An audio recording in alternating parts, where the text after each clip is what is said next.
For some politics stories this year, for some candidates in this year's elections, it is safe and I would say fair to say that we are now beyond the point at which political analysis is necessary or helpful or in some cases even possible.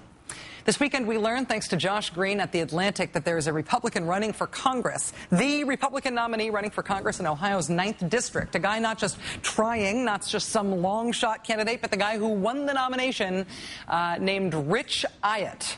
And he has a hobby. His hobby was dressing up as a Nazi. I know that sounds like a euphemism or an analogy or me accusing him of doing something Nazi-like, but honestly, between you and me and the whole world, I would never do that to anyone not wearing a Nazi uniform. There's no such thing as like a Nazi. There is only Nazi and everything else. So what is Republican nominee for Congress Rich Ayotte's explanation for this unanalogizable thing? Well, Mr. Ayotte went on TV today to defend dressing up like a Nazi for its educational value. Participating in reenactment, historical reenactment, living history, is a much better way to get the message across. It creates a lot more interest on the part of those people involved and also the people who are learning, and it's a great outreach to the public. It's shocking more people don't wear Nazi uniforms more when they want to outreach to the public.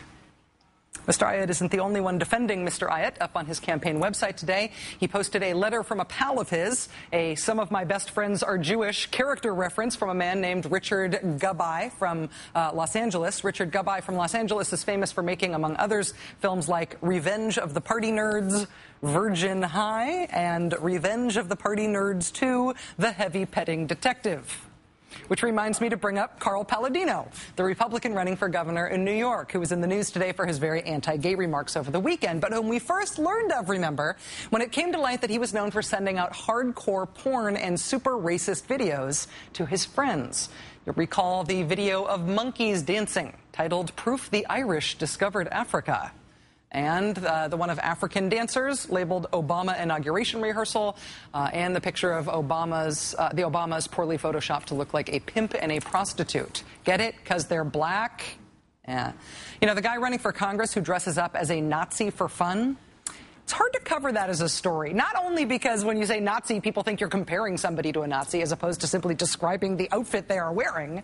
I mean, in any other year, this would be a huge story, but this year it's like, oh, ho, hum, it's Monday. This year it's like, oh, Carl Palladino won the Republican nomination after the racist video stuff came out.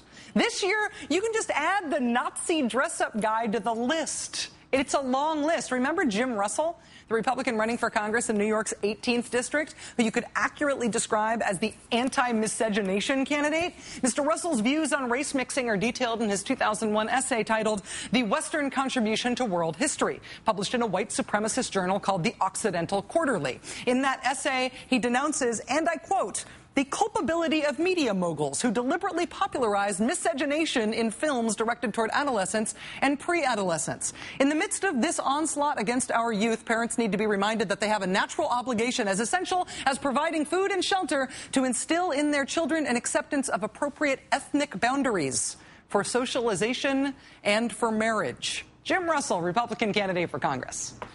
Jim Russell is not just the anti-miscegenation guy. He's also he's got a lot of pride, could we say, a lot of white-specific pride. Here he is in 2003 talking about immigration on Phil Donahue's show, which was here on MSNBC at the time. This was first brought to our attention by the Politics on the Hudson blog.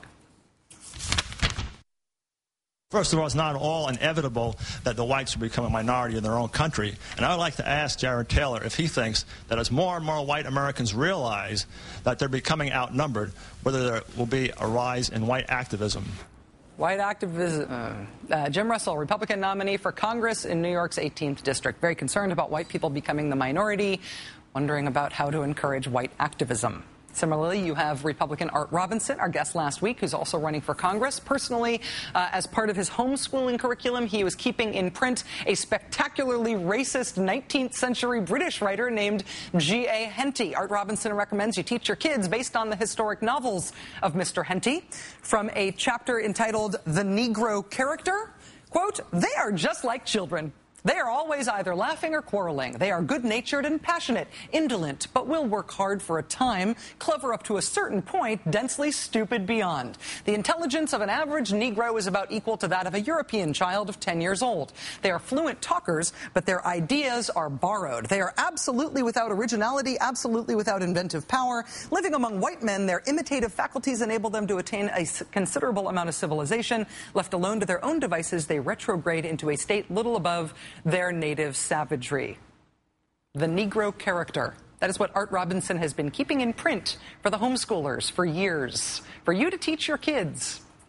As far as Senate races go, you've got Republican Sharon Angle running against Harry Reid in Nevada on the Scare White People platform.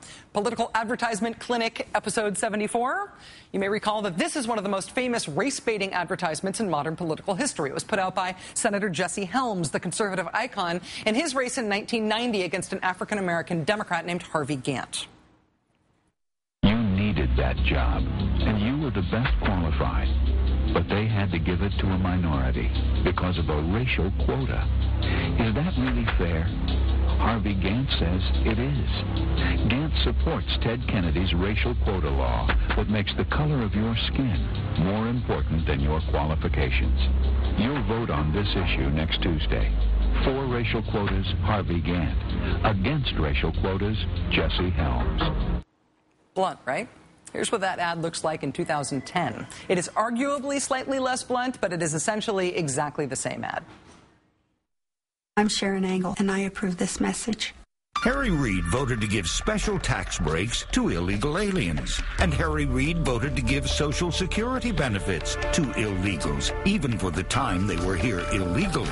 And now Harry Reid is fighting for a program that would give preferred college tuition rates to none other than illegal aliens, using your money to pay for it.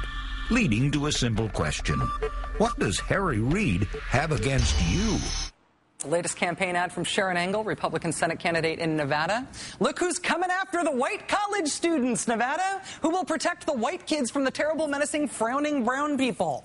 Sharon Angle will protect the white people from the brown people, or maybe her husband will or something.